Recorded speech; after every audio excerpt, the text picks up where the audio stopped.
All right, Billy. Awesome. Thanks for the Q&A. I'm going to timestamp everything as well so people can jump to whatever answer they want to and all that stuff. Keep up the good work on Mediargh. And anytime you want to hit me up again for another video, another Q&A, please do. Subscribe to my channel and also subscribe to my mailing list, hello@readyfortv.co.uk.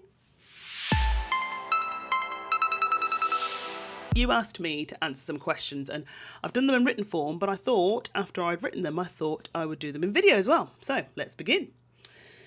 So first question, you graduated with a BA Honours in Business Studies from De Montfort University in 1993. Yes, I did. What was it like transitioning from being a business studies student to taking the first steps in building your broadcast media career? Well, Billy, I was interested in the media from about 12 years old. I loved TV and I loved listening to the radio, and I managed to wangle some work experience at my local TV and radio stations in the summer of my 16th birthday, just when I was allowed to go out alone on the bus and not get lost around Birmingham, basically. I really felt I needed to see what was going on because I was so excited about those jobs. I wanted to see whether or not those places were as exciting as they looked and sounded. So essentially, I really started up building up my media career as soon as I knew and felt the passion for it. There's just a feeling on my bones and I really couldn't quantify it. So I did actually go to uni. I didn't study broadcast journalism at the time because A, there were training schemes for newspaper journalists. I ruled those out because to me, when I read newspapers, they didn't seem that friendly towards black people in the 80s. So I really, seriously, I figured out, well, if the newspapers don't write in a sympathetic way about black people and brown people and economic migrants and all that sort of thing, then how was I going to cope working in a place like that? So I ruled out newspaper training schemes, and I can't remember seeing any broadcast journalism schemes around. So, and I wasn't brave enough to kind of just take the plunge at that time. So what I did was I just did business studies course, easiest one I could get on. But then as soon as I graduated, I headed for Birmingham Hospital Radio. I'll flag up the video that you can watch about my time there and how I did that. And then ever since graduating from business, I kind of tinkered around the edges. I did a bit of media work here and there, no money, but I really enjoyed it. But then I wasn't really truly satisfied. So when I was brave enough and I'd learnt a lot in work experience, I took the plunge, took a calculated risk and went back to uni to study the postgraduate diploma in broadcast journalism, which is a BJTC course at Birmingham City University, and that was university in 2003. I'll put the link for BJTC at the bottom of the video. So next question. Your first job in broadcasting was as a TV reporter with ITV Central News in 2003. Yep. Well, no, it wasn't actually my first job. It was kind of my first job in broadcasting actually was on the TV, 1997 for Birmingham Cable TV as a celebrity news entertainment reporter. But my first TV news reporter job was as a trainee TV reporter with ITV Central News in 2003. What were some of the key things you learned and what attributes and skills did you have to develop during those years?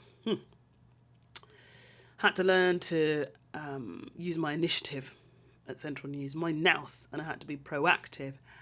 News is driven by ideas, and the bulletins really are like hungry animals that need to be fed with a constant churn of ideas. And when I started at Central News, I sat in a corner, cowering basically, not knowing what to do, who to talk to, who to ask.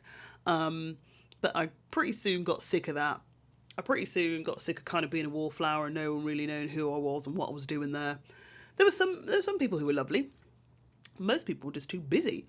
Why did I sit there? Well, the enormity of where I was, the speed of the way everything happened there, the scale of what was going on was all just a bit frightening. And I think I was a little bit consumed by, am I actually going to be able to make a difference in this organisation? But everything changed actually the minute I became proactive. I learned fast. The one thing people hate more than anything else in a newsroom or anywhere in the media for that fact is having to sit a newbie down and keep telling them how to do things over and over again. Telling them the same thing over and over again. You know, how to use the systems, what buttons to press, where to take this tape to. So basically, when I got told stuff, I wrote my own training manuals for everything and I kept them safe or I carried them around with me.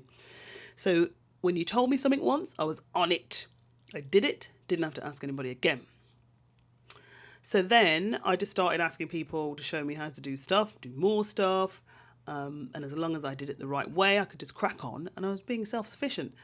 And when I say self-sufficient, I don't mean not being a team player, because it's impossible. If you sit doing things on your own and not be a team player in a newsroom or a media organisation, you're going to fail. Boy, are you going to fail. But I was fast, I was efficient, I always listened, I learned quickly, I wrote things down.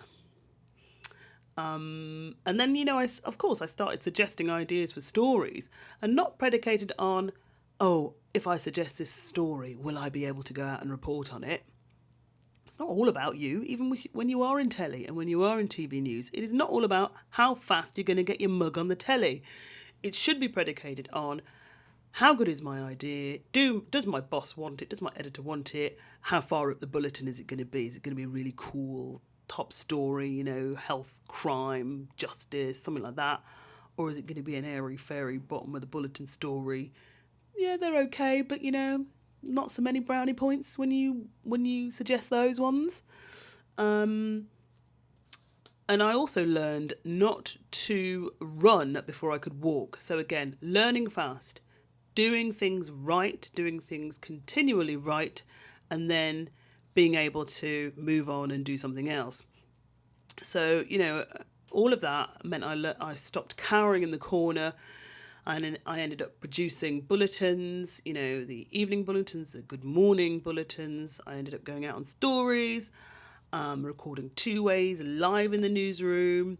I was chuffed to bits when one of the top correspondents in the newsroom asked me to help him put together an exclusive report one week. It was a series of reports about asylum seekers in Birmingham.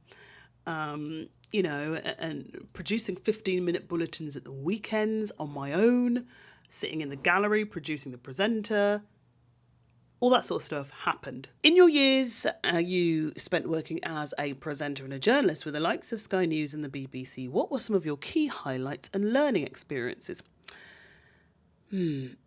Presenting, basically, was a whole new skill, different to being a TV news reporter.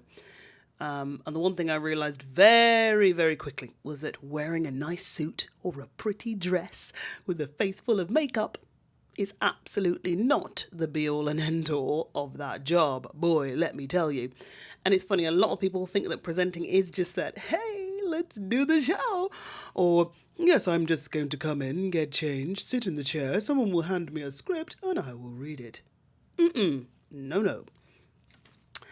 At the BBC in regional news presenting for Midlands Today, when I felt the time was right, I asked for news presenter training, and I did a course which taught you how to handle the earpiece and the talkback, i.e. distilling and acting on the voices that you hear from the gallery, the producer, the director, the PA, the timings, and obviously acting upon those voices in your head without letting the viewer know that you're hearing something. I mean, that in itself is a massive shift in skill set.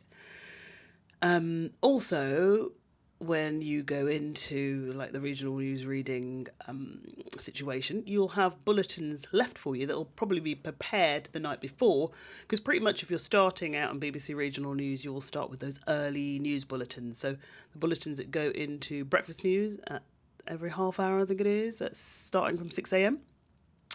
So the scripts will have been left for you the night before. So double, triple check those scripts. Know where to look to update those stories that have been written for you. Know where to look to find news stories. Then you've got to exercise your news judgment as to A, whether or not that news story is worth putting into the bulletin at all. And if you do, you've got to watch the timings. Have you got room for it all? Have you got to take a story out? If you do, which story is it? How are you going to alter the other stories to make the bulletin fit? All of that basically, and checking for the travel issues that might be happening that morning that you have to report and typing those up too. So really, makeup is really the last thing you should be spending a lot of time on. Yes, you should look good. Yes, you should look natural, but you will not be spending half an hour doing your hair and makeup. If you do, boy, you must work quick in the other areas of news. I mean, wow, fair play to you. Also had to learn to operate my own autocue with the foot pedal or the button next to me, so that, then you had to learn how to judge your own speaking speed to make sure that you weren't pressing that foot pedal too hard or turning that button too fast forward so that the words didn't shoot off the screen before you read them. Boy, that happened to me a few times. Weird. So, all in all, you've got to be hyper present in your moment. And I learned to be very self-aware of everything that was going on around me and very, very aware of time. How time flies when you get into that newsroom, how time disappears almost before your very eyes, and that you have to be mindful of timings for your bulletin.